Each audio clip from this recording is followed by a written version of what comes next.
Et bonjour à tous, dans cette vidéo je vais corriger avec vous un extrait de l'épreuve MINPON Physique 2 MP 2017 qui concernait les capacités thermiques. Et donc on va corriger dans cette vidéo la première partie qui s'appelle de la molécule à l'oscillateur harmonique, qui permet de montrer comment à partir d'une molécule à deux atomes, AB ici, on peut remonter jusqu'aux énergies de vibration et de rotation, et puis dans la suite, dans la deuxième partie du sujet, aux capacités thermiques, qui est donc une partie importante de la thermodynamique statistique.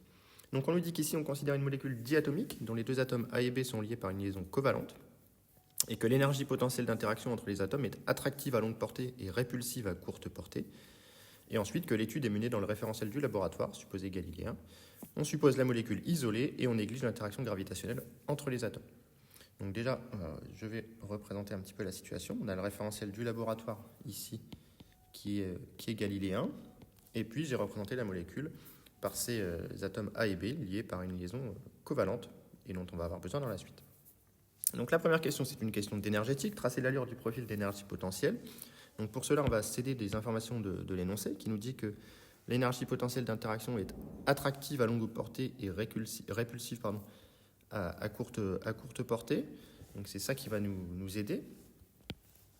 Donc ici, on sait que c'est attractif à longue portée. Alors pour bien comprendre, on va faire un exemple unidimensionnel d'axe OX. On sait que F, c'est égal à moins grade de EP par formule de l'énergie potentielle. Et donc si on prend un exemple de modèle unidimensionnel à 1D, ça fait moins DEP sur dx. Donc si la force, si c'est une force attractive, ça veut forcément dire que F est selon moins UX, c'est-à-dire qu'elle nous ramène vers le centre de l'axe, et donc forcément DEP sur DX doit être positif. Donc ça veut dire que à longue portée, l'énergie potentielle est une fonction croissante de X, et de même, à courte portée, on nous dit que la force est répulsive. Donc ça veut dire que F doit être selon plus UX. Ici, ça veut dire que la force nous emmène loin de la position d'équilibre. Et donc, ça nous indique que DEP sur DX, nécessairement, doit être négatif dans une zone où c'est répulsif. Et donc, que l'énergie potentielle doit être une fonction décroissante de X. Et donc, on peut proposer comme profil d'énergie potentielle, en se basant aussi sur notre culture des états liés. On sait que la plupart du temps, en chimie notamment, les états liés sont des états d'énergie négatifs. Donc à courte portée, on nous dit que c'est répulsif, et donc on vient de montrer que l'énergie potentielle doit être une fonction décroissante. Et à longue portée, c'est attractif. Donc voilà, on peut clairement imaginer quelque chose comme ça. Ça va dépendre de l'origine des potentiels, comme énergie potentielle en fonction de L. On lui demande de faire figurer la longueur d'équilibre de la liaison et l'énergie de liaison. Bon, on peut légitimement penser ici que la longueur d'équilibre, c'est la longueur correspondant au minimum d'énergie potentielle, et l'énergie de liaison, ici négatif, qui est l'énergie du minimum de l'énergie potentielle. C'est l'énergie dans la cuvette. Donc voilà ce à quoi on peut penser comme profil ici d'énergie potentielle. Alors ensuite, on a une question de chimie, finalement, de grandeur de la longueur d'équilibre d'une liaison et de l'énergie de liaison d'une liaison covalente. Donc ça, vous savez ou vous ne savez pas, c'est dans le cours de chimie sur la molécule de Lewis et les liaisons covalentes. Donc on a les longueurs qui sont de l'ordre de la centaine de picomètres, comme dans les cristaux covalents. Si vous vous rappelez en cristallographie, le paramètre de maille, c'est toujours de l'ordre de la centaine de picomètres. Et le paramètre de maille pour, ici, un cristal covalent, c'est la liaison covalente. Et l'énergie de liaison, c'est pareil, c'est de l'ordre de 100 à 500 kJ par mol. Donc ici, on peut retenir par exemple 200 kJ par mol.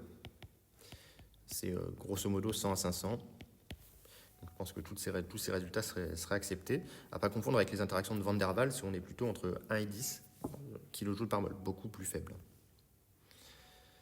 Alors ensuite, compte tenu de l'allure de la courbe de la question 1 et moyennant une hypothèse justifiée qu'on peut assimiler la liaison covalente à un ressort, donc ça c'est pareil, c'est une question de cours finalement de première année.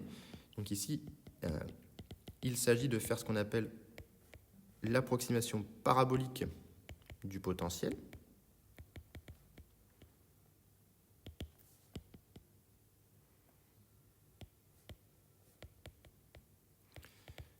Autour du coup de LE, c'est-à-dire que si je reprends mon profil d'énergie potentielle que j'ai tracé juste avant, eh bien en réalité, on voit bien qu'au voisinage de la cuvette, je peux modéliser, du puits de potentiel ici, le potentiel par quelque chose de parabolique. Donc ça, c'est l'approximation parabolique.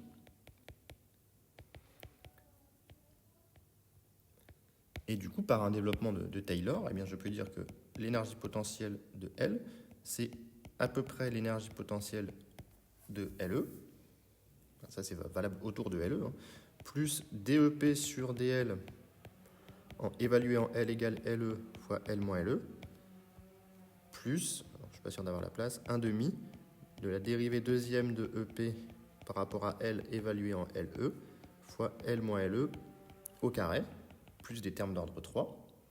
Et par définition de la position d'équilibre, ici évidemment on a une tangente horizontale,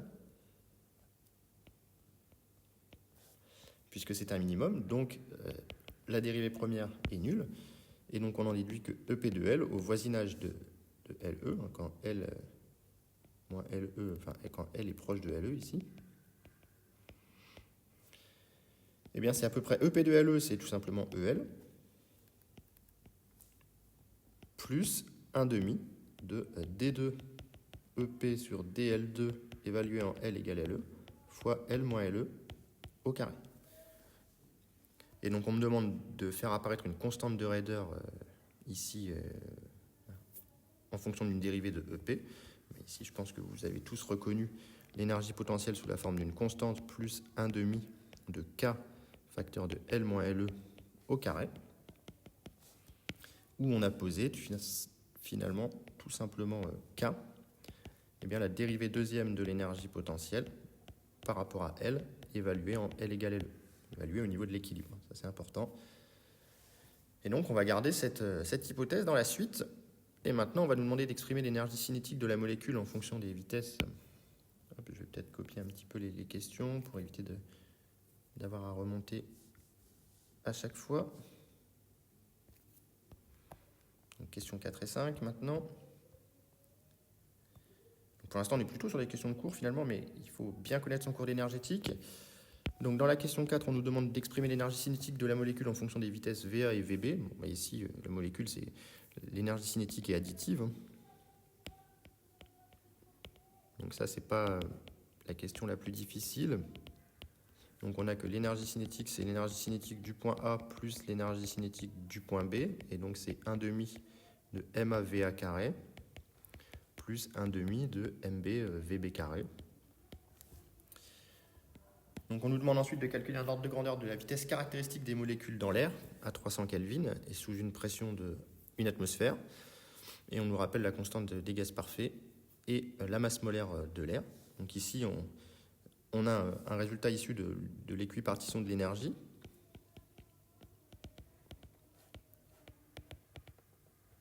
Qui nous dit qu'on a 3 degrés de liberté de translation.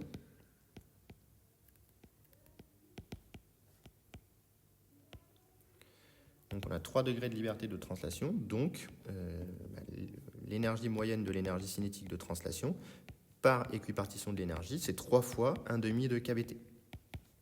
Donc c'est 3,5 de kBT. Or, par définition, la moyenne de l'énergie cinétique de translation, c'est la moyenne de 1 demi de mv carré. Et donc nous, on demande la vitesse caractéristique des molécules.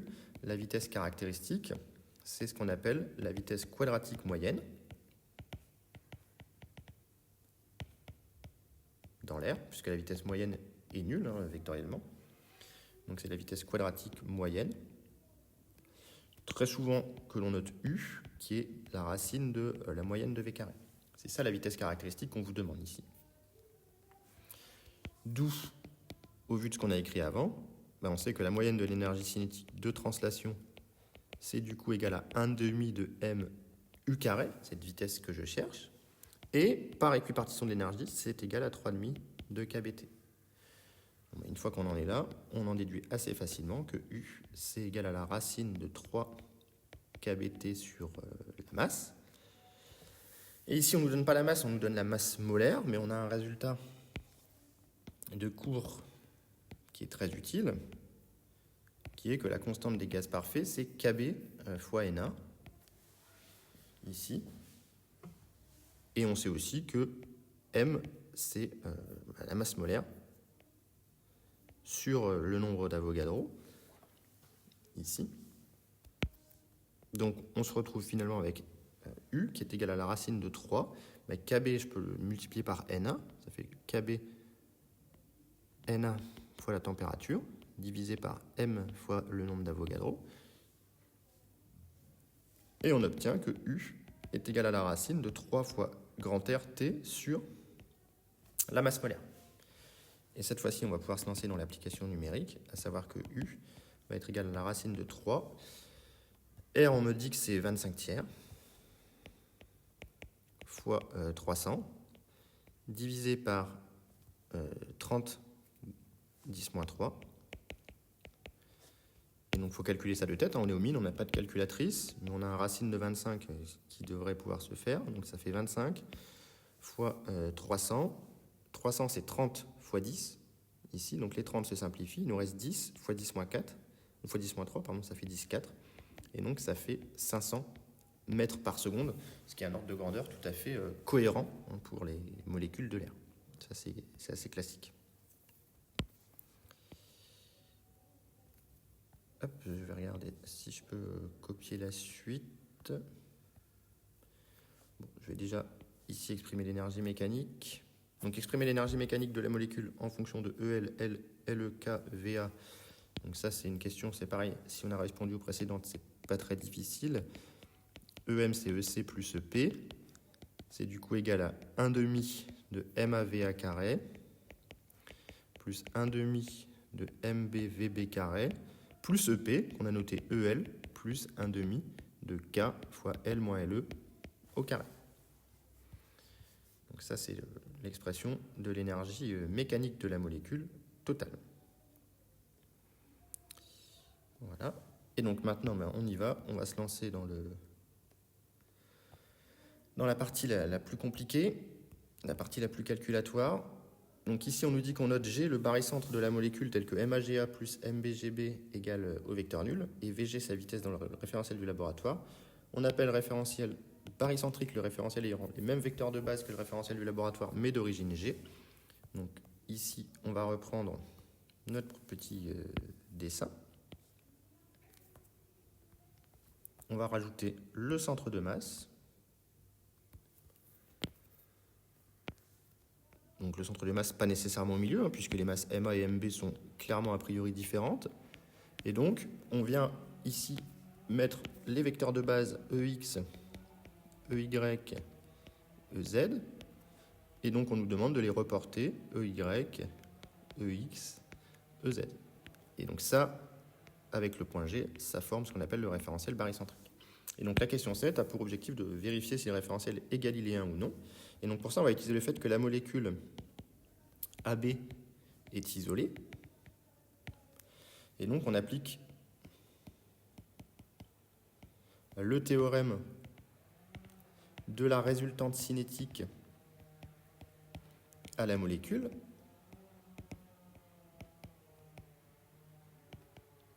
Dans le référentiel du laboratoire, qui lui est galiléen.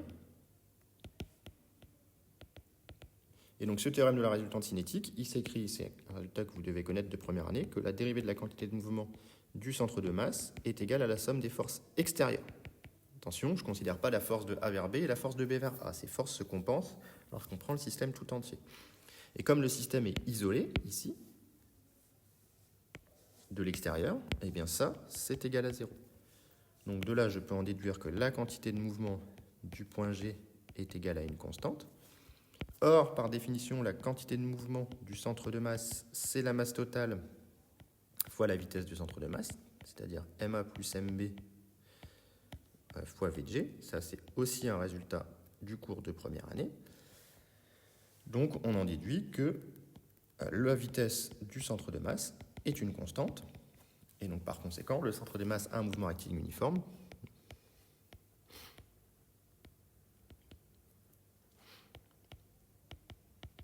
Donc, G a un mouvement rectiligne uniforme. Et donc, le référentiel barycentrique est en translation rectiligne uniforme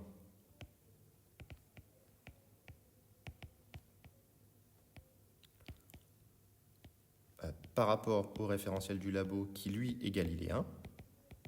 Donc, il est galiléen. Vous savez que tout référentiel en translation rectiligne uniforme par rapport à un référentiel galiléen est galiléen. Donc ici, dans le cas de cette molécule, le référentiel barycentrique est également galiléen. Donc ça, c'est un résultat intéressant. Alors ensuite, question 8, on nous dit qu'on va noter V qui vaut DAB sur DT, la dérivée du vecteur AB par rapport au temps, et on nous demande d'établir une relation. Donc là, il y a un peu de calcul à faire, donc on va repartir de ce qu'on avait. Donc on avait que EM moins EL, c'était égal à 1 demi de MAVA carré, plus 1 demi de MB VB carré, plus 1 demi de K L moins LE au carré. Et donc on va essayer de faire apparaître le résultat proposé. Et donc il faut exprimer VA et VB en fonction ici de V et VG. Et donc pour cela, on va utiliser deux choses. Première chose, c'est que la vitesse V, on nous dit que c'est DAB sur DT. Et donc ça, par châle, je peux écrire que c'est DAO sur DT plus DOB sur DT. Et donc ça, c'est moins DOA sur DT plus DOB sur DT. Et donc j'obtiens que V, première relation, c'est égal à VB moins VA. Voilà la première relation que j'obtiens. La deuxième relation, ça va concerner la vitesse du centre de masse, VG, qui est donc égale à DOG sur DT. Et par définition d'un barycentre, on sait que OG, c'est égal à la somme sur I des MI, OMI sur la somme sur I des MI. Ça, c'est un résultat de cours de première année, encore une fois. Il faut connaître son barycentre. Donc ça fait MA, OMA, plus MA-OA, pardon, plus MB-OB sur MA plus MB. Et donc on en déduit que DOG sur DT, c'est égal à MA sur M. Je vais noter M directement, la masse totale. Ça nous évitera de traîner partout les MA plus MB. MA sur M, DOA sur DT, plus MB sur M, DOB sur DT. Et j'obtiens une deuxième relation, qui est que VG, c'est égal à MA sur MVA, plus MB sur M, VB. Et donc là, j'ai deux équations à deux inconnus, que sont VA et, je vais isoler VA et VB en fonction de VG. Et donc, je vais simplement maintenant essayer de travailler mes équations pour obtenir le résultat souhaité. Donc, je vais réécrire un petit peu les équations. Donc, je vais multiplier peut-être, multiplier la première par MA, par exemple. Donc, j'obtiens que MAV égale MAVB moins MAVA. Et la deuxième, je vais la multiplier par la masse, et j'obtiens que MVG égale à MAVA plus MBVB. Voilà, j'ai multiplié la deuxième par la masse, la première par MA. Si je n'ai pas écrit de bêtises, et ensuite je somme. Et si je somme les deux, j'obtiens que MAV plus MVG égale, les MAVA se simplifient, et j'obtiens MVB. Je vois que ça fait MA plus MB. Et donc, j'en déduis une première relation qui est que VB, en divisant par la masse, c'est égal à VG plus MA sur M, V. Donc ça, c'est la première relation que j'ai sur VB. Et maintenant, il me manque VA. Ma VA, je sais que du coup, c'est égal à VB moins V. C'est donc égal à VG moins plus, MA sur M V moins V. Et donc en mettant au même dénominateur, ça me fait VG plus MA moins M sur M V. Et M, c'est MA plus MB. Donc j'obtiens que VA, c'est égal à VG moins MB sur M, V. Voilà. Et donc là, on a fait une bonne partie du travail. Et maintenant, il faut réinjecter dans notre formule ici. Oups. Désolé. Donc je réinjecte maintenant ici. Et donc j'obtiens que EM moins EL, ben, c'est égal à 1 demi de MA fois norme de VG moins MB sur M V au carré, plus 1 demi de norme de VB, c'est VG, plus MA sur M V au carré, plus 1 demi de K. Moi, j'ai déjà compris que L moins LE, ça allait être le fameux R de l'énoncé. Ça va me simplifier un petit peu le calcul dans la suite. Et donc là, on est presque au bout, mais il y a encore une petite astuce. On sait que norme de A plus B au carré, par définition du produit scalaire, c'est A plus B, produit scalaire A plus B.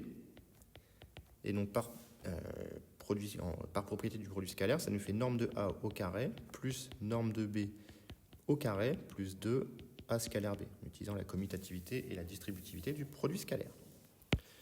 Bon, tout ça pour dire que EM moins EL, il n'y a plus le choix, il faut se lancer dans le calcul.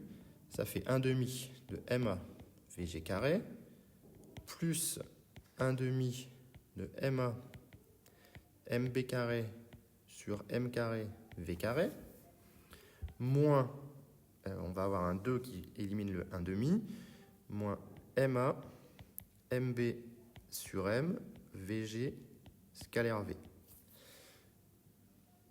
Voilà, ça c'est pour le premier terme, plus 1 demi de MB, j'ai perdu MB ici, pardon, si j'oublie quelque chose, ça va forcément pas marcher, 1 demi de MB VG carré, plus 1 demi de MB MA carré sur M carré V carré, plus MB MA sur M, VG scalaire V, le 2 élimine le 1 demi, plus 1 demi de KR carré. Vous voyez, c'est très calculatoire cette question, mais on se rapproche de la vérité. Ce terme de double produit se simplifie, et il nous reste que EM moins EL, on va pouvoir commencer à factoriser, va être égal à 1 demi de MA plus MB VG carré, donc ça on est très content, plus, alors on va essayer de factoriser, on a 1 demi de MAMB sur M carré,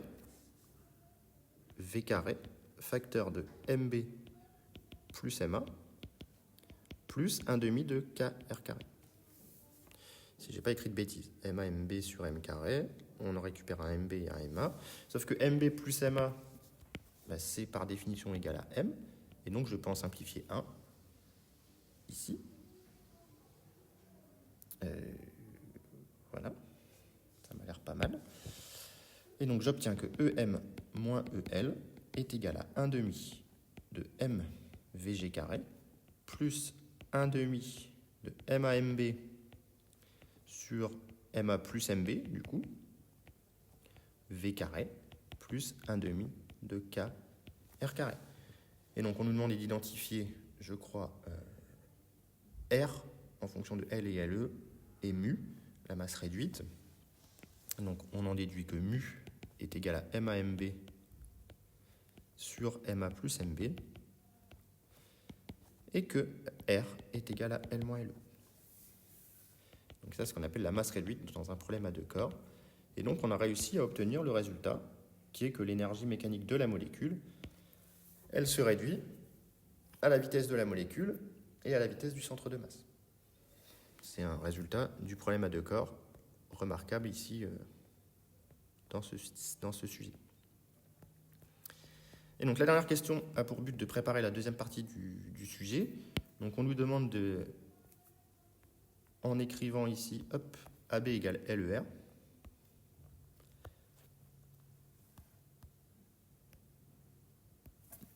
Donc on doit écrire AB comme étant L fois un vecteur ER en sphérique. Et bien de décomposer EM en la somme de 3 termes. Donc ici, on a VG qu'on va laisser comme cela. C'est l'énergie de translation. Et donc V, V c'est tout simplement DAB sur DT.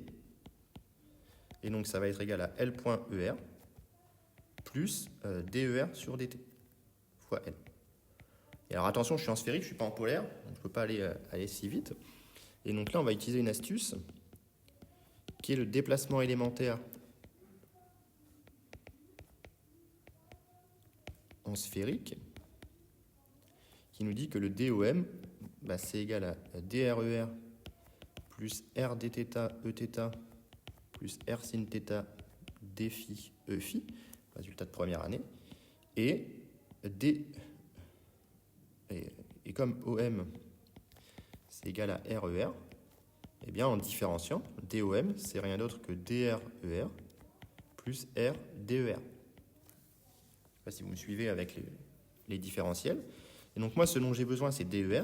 Donc j'en déduis que DER, c'est tout simplement égal à DOM moins DRER sur R. Et donc j'en déduis que DER, si je fais DOM moins DRER, il me reste R dθ Eθ, mais je divise par R, donc ça fait dθ Eθ, plus R sin θ, mais je divise par R, donc il me reste sin θ, d phi E phi. Et moi, ce que j'avais besoin, c'était DER sur dt. Donc j'en déduis que DER sur dt, c'est égal à θ point Eθ, puisque dθ sur dt, plus sin θ phi point E phi. Calcul très astucieux, qui me permet de réexprimer V comme étant L.ER,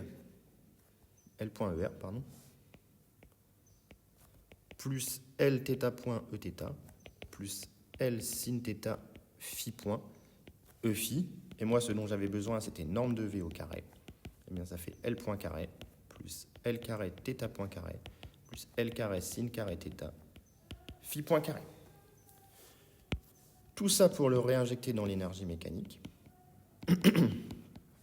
Donc EM moins EL, c'est égal à 1 demi de MVG carré, plus 1 demi, on avait 1 demi de mu V carré, donc ça va me faire 1 demi de mu fois L point carré, plus L carré θ point carré, plus L carré sin carré θ phi point carré, plus 1 demi de KR carré. On me demande de faire apparaître 3 termes indépendants. Donc je vais avoir la translation du centre de masse, plus un terme de vibration qui est le terme d'oscillateur harmonique, 1 demi de mu L point carré, plus 1 demi de KR carré.